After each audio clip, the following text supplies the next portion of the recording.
برادران اسلام، خواتین اسلام، صحابہ کرام کی ہم پر بہت سے حقوق ہیں۔ ان میں سے ایک یہ ہے کہ ان سے محبت رکھی جائے، ان میں سے ایک یہ ہے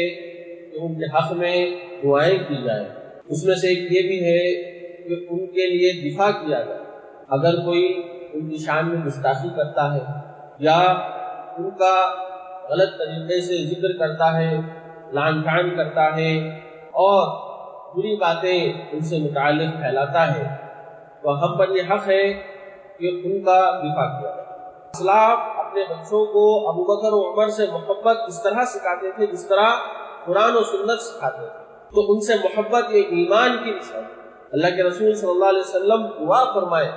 کہ اے اللہ جو انصار سے محبت رکھے ان سے تو محبت رکھے۔ تو انصار و مہاجرین سے، صحابہ سے محبت رکھنا یہ ایمان کی نشانی ہے، اور یہ اسلاف اپنے بچوں کو سکھایا کرتے تھے۔ تو ہمارے اوپر یہ سب سے بڑی ذمہ داری ہے، یہ ہم پر حق ہے ان کا کہ ہم ان سے محبت رکھیں اور اپنے بچوں کو بھی ان سے متعلق محبت، ان کی سیرت وغیرہ سکھایا کریں۔ اور جیسا کہ بیان کیا گیا دعا کریں، تو قرآن مجید میں ارشاد ہے والذین جاءوا من بعدهم یقولون ربنا اغفر لنا ولإخواننا الذين سبقونا بالإيمان ولا تجعل في قلوبنا غلا للذين آمنوا ربنا إنك رؤوف رحيم۔ کہ جو ان کے بعد آئے وہ کہتے ہیں کہ ہمارے پروردگار ہم کو بخش دے اور ہمارے ان بھائیوں کو بھی جو ہم سے پہلے ایمان لا چکے، اور ہمارے دلوں میں ایمان والوں کے لیے کینہ نہ ڈالنا، اے ہمارے رب تو بڑا شفیق اور مہربان۔ صحابہ کرام آپس میں بہت ہی زیادہ پیار و محبت سے رہا کرتے تھے۔ اللہ رب العالمین نے خود صحابہ کا دفاع کیا، اللہ کے رسول صلی اللہ علیہ وسلم نے خود صحابہ کا دفاع کیا، اور صحابہ خود آپس میں ایک دوسرے کا دفاع کیا کرتے تھے۔ ایک موقع ایسا بھی آتا ہے کہ خالد بن ولید رضی اللہ عنہ ہے، تو عمر رضی اللہ عنہ نے ان کو معذور کر دیا، یعنی کہ وہ امیر تھے، سپہ سالار تھے، کمانڈر تھے، تو لوگوں کا یہ عقیدہ بن گیا تھا کہ جس جنگ میں بھی خالد رہیں گے، خالد بن ولید، وہ ہم جنگ جیت ہی جائیں گے۔ تو اللہ رب العالمین پر جیسا بھروسہ ہونا چاہیے ان پر بھی ویسا عقیدہ بن رہا تھا، تو عمر رضی اللہ عنہ کو معذور کر دیا۔ تو جب یہ بات غیر اسلامی ممالک تک بات پہنچی، غیر اسلامی حکمرانوں تک جب بات پہنچی، تو انہوں نے جو ہے خط لکھا کہ آپ ہمارے پاس آ جائیے، ہم آپ کو بڑا عہدہ دیں گے، ہم آپ کو اپنا وزیر بنا لیں گے، کمانڈر ان چیف بنا لیں گے وغیرہ وغیرہ۔ تو انہوں نے جواب دیا اور اس طرح ان کو مخاطب کیا کہ اے رومی کتو، اس طرح سے ان کو مخاطب کیا اور کہا کہ دیکھو اگر تم ہمارے باؤنڈری کے اس طرف قدم رکھو گے تو یاد رکھو ہمارا جو لشکر آئے گا اس لشکر کی پہلی صف میں مجھے تم کھڑا ہوا پاؤ گے۔ صحابہ کی آپس میں اس طرح پیار و محبت تھا، اس طرح وہ مل جل کر رہا تھا، لیکن بعد والوں نے اس طرح کیا کہ ان کے درمیان جو غلط فہمیاں تھی اور جو غلط فہمی کی وجہ سے جو جنگ ہوئی اس کو وہ یہ سمجھتے ہیں کہ صحابہ ایک دوسرے سے نعوذ باللہ نفرت کرتے تھے، یا صحابہ کرام ایک دوسرے کے خون کے پیاسے تھے، نعوذ باللہ، اس طرح کی بات لوگ کہا کرتے ہیں، جبکہ قرآن مجید میں خود کہا گیا کہ صحابہ آپس میں ایک دوسرے سے دلی محبت کرتے تھے، اور یہ محبت اللہ نے پیدا کی تھی، اور اے نبی اگر آپ دنیا بھر کی دولت بھی خرچ کر دو تو ایسی محبت پیدا نہیں کر سکتے تھے جو اللہ نے صحابہ کے درمیان آپس میں محبت پیدا کر دی۔ تو برادر اسلام، جیسا کہ بتایا گیا اللہ کے رسول صلی اللہ علیہ وسلم دفاع کرتے ہیں، تو ایک موقع پر ہوا یہ تھا کہ حضرت بلال ہے، سلمان فارسی ہیں، ان لوگوں کے پاس ابو سفیان سے متعلق جب بات پہنچی تو انہوں نے ان کو ترش الفاظ کہے، کیونکہ وہ ابھی مسلمان نہیں ہوئے تھے ابو سفیان۔ اب بلال اور سلمان فارسی اور سہیب رضی اللہ عنہم نے ان سے متعلق کچھ ترش الفاظ استعمال کیے، تو یہ بات جب ابو بکر تک پہنچی تو ابو بکر رضی اللہ عنہم نے ان سے کہا کہ تمہیں کیا ہو گیا ہے کہ تم مکہ کے جو سردار ہیں، وہاں کے قبیلے کے جو سردار ہیں ابو سفیان، ان سے متعلق اس طرح برا بھلا کہہ رہے ہو۔ تو یہ جب ان سے کہے تو یہ بات اللہ کے رسول صلی اللہ علیہ وسلم تک پہنچی کہ ابو بکر نے اس طرح کہا ہے، تو اللہ کے رسول علیہ السلام نے فرمایا یا ابا بکر لعلک اغضبتہ، اے ابو بکر شاید کہ تم نے ان تینوں کو ناراض کر دیا ہے، اگر تم نے ان کو ناراض کیا ہے تو یاد رکھو کہ اللہ بھی تم سے ناراض ہو جائے۔ صحابی سے متعلق جو ہے کچھ الفاظ استعمال کیے ہیں تو اللہ کے رسول دفاع کر رہے ہیں، ابو بکر رضی اللہ عنہ سے کہہ رہے ہیں اگر تم نے یعنی کہ بلال اور صہیب اور سلمان رضی اللہ عنہ سے کچھ بات ایسی کہہ دی کہ جس کی وجہ سے وہ ناراض ہو گئے ہیں تو یاد رکھو اللہ تم سے ناراض ہو گئے۔ اللہ کے رسول دفاع کر رہے ہیں ان صحابہ کا، کس سے؟ ابو بکر صدیق رضی اللہ عنہ سے۔ تو ابو بکر صدیق رضی اللہ عنہ فوراً ان کے پاس پہنچے اور کہا کہ بھائیو کیا تمہیں مجھ سے کچھ تکلیف پہنچی ہے؟ تو انہوں نے فراخ دل ہو کر کہا نہیں، ہمیں کوئی تکلیف نہیں پہنچی، بالکل نہیں۔ یغفر اللہ لک یا اخی، اے ہمارے بھائی اللہ تعالیٰ آپ کی مغفرت کرے۔ تو یاد رکھیں کہ صحابہ بھی یعنی کہ ایک صحابی دوسرے صحابی کو اگر کچھ کہہ دیتے جس کی وجہ سے وہ ناراض ہو جاتے، زبان سے ایسا لفظ کہہ دیتے اگر وہ ناراض ہو جاتے، خدشہ ہوتا کہ ناراض ہو جائیں گے، تو اللہ کے رسول صلی اللہ علیہ وسلم دفاع کرتے اپنے اس صحابی کا۔ اور ایسے بہت سے موقع آئے کہ اللہ کے رسول علیہ السلام نے ابو بکر رضی اللہ عنہ کا بھی دفاع کیا، جب کسی اور صحابی نے کچھ لفظ ایسا کہہ دیا جو ان کو برا لگ سکتا ہو، تو اللہ کے رسول صلی اللہ علیہ وسلم نے ابو بکر رضی اللہ عنہ کا بھی دفاع کیا کہ ان کو بخش دو، ان کو ایسا ویسا مت کہو، ان کو تکلیف مت پہنچاؤ۔ اللہ کے رسول صلی اللہ علیہ وسلم صحابہ کا جس طرح دفاع کرتے تھے، ایک موقع ایسا آیا حاطب بن بلتع رضی اللہ عنہ، وہ بدری صحابی تھے، لیکن ہوا یہ تھا، بخاری کے اندر یہ تفصیلی واقعہ موجود ہے کہ واقعہ یہ ہے اللہ کے رسول صلی اللہ علیہ وسلم مکہ پر فتح حاصل کرنے کے لیے بہت ہی خاموشی کے ساتھ مکہ کو فتح کرنے کے لیے نکلنے کا پلان ڈال رہے تھے۔ تو حاطب بن بلتع رضی اللہ عنہ نے ایک خط لکھا اور مکہ والوں کو آگاہ کرنے کے لیے بھیج دیا، لیکن وحی کے ذریعے سے نبی صلی اللہ علیہ وسلم کو اس بات کی اطلاع دے دی گئی۔ تو نبی صلی اللہ علیہ وسلم جو ہے بعض صحابہ کو علی رضی اللہ عنہ تھے، کہا کہ تم روضہ خاف تک پہنچو، وہاں پر تمہیں گڑیا ملے گی اور اس کے پاس اس طرح کا خط ہے، وہ خط لے کر آ جاؤ۔ یہ صحابہ وہاں تک پہنچے تو وہاں پر ان کو وہ خاتون ملی، تو انہوں نے کہا کہ تمہارے پاس ایک خط ہے، وہ خط ہمیں دو۔ اس نے انکار کر دیا، میرے پاس تو نہیں ہے، لیکن صحابہ کو یقین تھا نبی صلی اللہ علیہ وسلم کی بات پر۔ انہوں نے کہا تم خط نکال کر دو یا پھر ہم تمہاری تلاشی لیں گے۔ تو وہ ڈر کر اپنی چوٹی سے، بالوں کے اندر اس نے چھپا رکھا تھا، اس چوٹی سے اس خط کو نکالا اور دیا۔ تو صحابہ اس خط کو اور اس خاتون کو لے کر پہنچتے ہیں نبی صلی اللہ علیہ وسلم۔ تو نبی صلی اللہ علیہ وسلم جب خط میں دیکھتے ہیں، پڑھتے ہیں، تو یہ خط حاطب کی طرف سے مکہ والوں کے پاس پہنچایا گیا تھا۔ تو حاطب رضی اللہ عنہ کو بلایا جاتا ہے۔ حاطب رضی اللہ عنہ کہتے ہیں اللہ کے رسول صلی اللہ علیہ وسلم میں یہ کس لیے بھیجا ہوں یہ تو سن لیجیے کہ میرے وہاں پر فیملی والے ہیں، میں جب یہ بھیجوں گا تو وہ رحم کریں گے، ان کے ساتھ اچھا معاملہ کریں گے۔ میری نیت صاف تھی، میں اسلام سے غداری وغیرہ نہیں کر رہا تھا۔ تو اللہ کے رسول نے فرمایا دیکھو یہ تمہارے بھائی ہیں جو سچ سچ بتا دیے۔ عمر رضی اللہ عنہ کھڑے ہوتے ہیں اور کہتے ہیں، چونکہ وہ بہت زیادہ حساس تھے اسلام اور مسلمانوں سے متعلق، انہوں نے کہا اللہ کے رسول آپ حکم کریں، میں اس منافق کی گردن اڑا دوں گا۔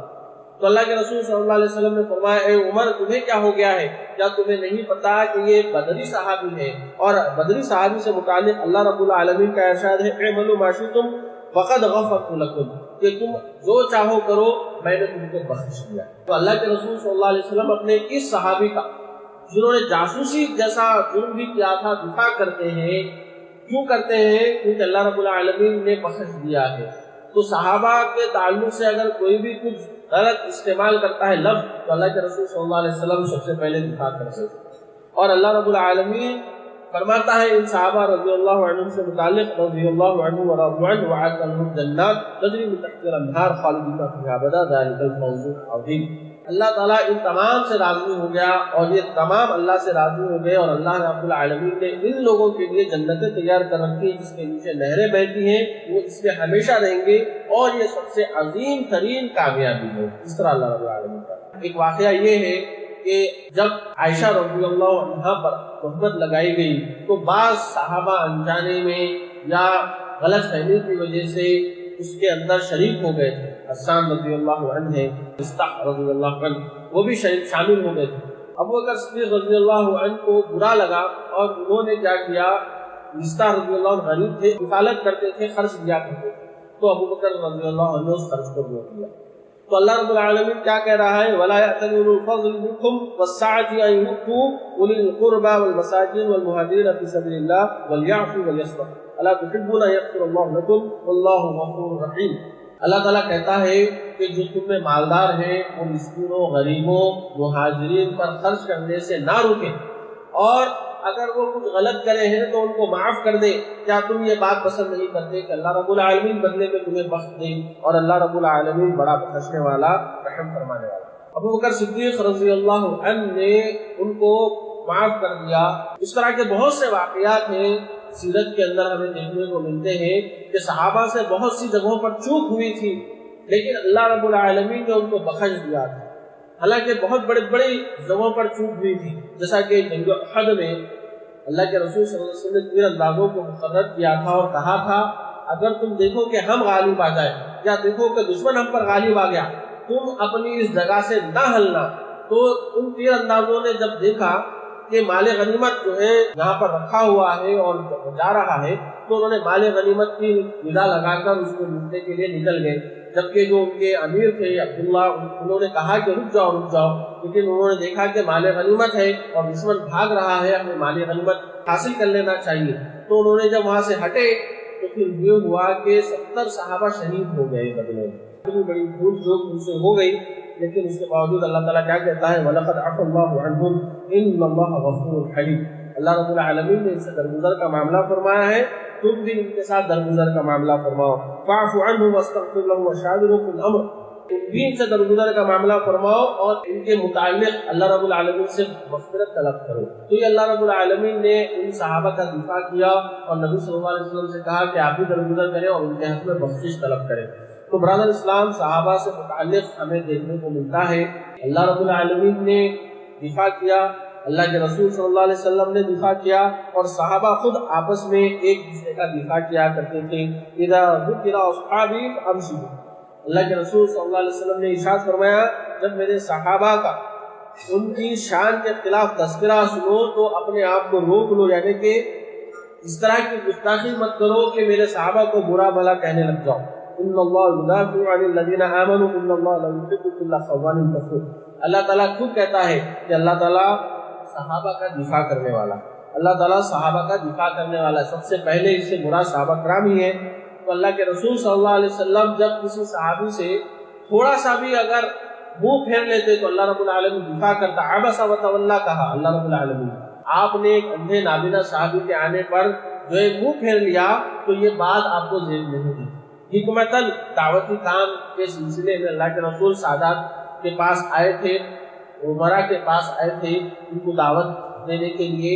اتنے میں نابینا صحابی پہنچ گئے تو اللہ کے رسول علیہ السلام نے تھوڑا سا ان سے اعراض کیا تو اللہ رب العالمین آیت نازل فرما رہا ہے کہ میرے اس صحابی سے آپ منہ مت پھیریں، حالانکہ وہ نابینا اور فقیر صحابی ہے، لیکن اے نبی آپ ان سے منہ مت پھیریے۔ یہ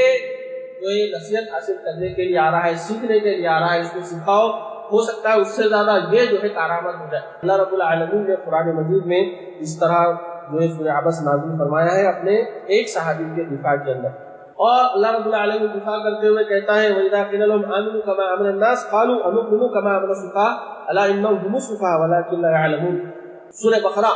دوسرے صفحے پر ہی ایک آیت موجود ہے کہ اللہ تعالیٰ کس طرح اپنے صحابہ سے دفاع کر رہا ہے کہ منافقین سے کہا جاتا تھا کہ ایمان لاؤ، جس طرح لوگ ایمان لائے ہیں تو وہ کہتے ہم اس طرح ایمان لائے جس طرح بیوقوف ایمان لائے، تو اللہ تعالیٰ کہتا ہے بلکہ یہ خود بیوقوف ہے جو دوسروں کو کہہ رہے ہیں۔ تو اللہ رب العالمین نے صحابہ کا دفاع کیا۔ جب صحابہ کو السفہاء یعنی بیوقوف کہا جا رہا تھا تو اللہ رب العالمین دفاع کر رہا ہے، کہہ رہا ہے تم خود بیوقوف ہو، ان کو بیوقوف مت کہو۔ تو برادر اسلام، بعض ایسے افراد ہیں جو صحابہ کی شان میں گستاخی کرتے ہیں، جبکہ اللہ رب العالمین نے ان کو معیار ایمان کہا، معیار دین ان کو بنایا۔ اگر تم اس طرح ایمان لاؤ جس طرح انہوں نے ایمان لایا تو بھی تم ہدایت یافتہ ہوگے، ہدایت پاؤ۔ تو ان کو معیار دین بنایا اللہ رب العالمین۔ اس کے باوجود بہت سے گروہ ایسے ہیں جو اپنے آپ کو مسلمان کہتے ہیں، شیعہ ناصبی ہیں، جو صحابہ کے تعلق سے بہت لعن طعن کرتے ہیں۔ اور آگے بڑھیں تو ایسے بھی لوگ ہیں جو مسلمان ہیں لیکن مسلک کے اندر مبتلا ہو کر، تعصب کا شکار ہو کر اپنے امام کی بات کو بڑا بنانے کے لیے صحابہ سے متعلق جو ہے بہت ہی غلط باتیں بیان کرتے ہیں، جیسا کہ ابو ہریرہ رضی اللہ عنہ سے متعلق ان کا یہ عقیدہ ہے کہ وہ فقیہ اور مجتہد نہیں تھے، بلکہ یہ عقیدہ ان لوگوں کا ہے کہ ابو ہریرہ رضی اللہ عنہ جو ہے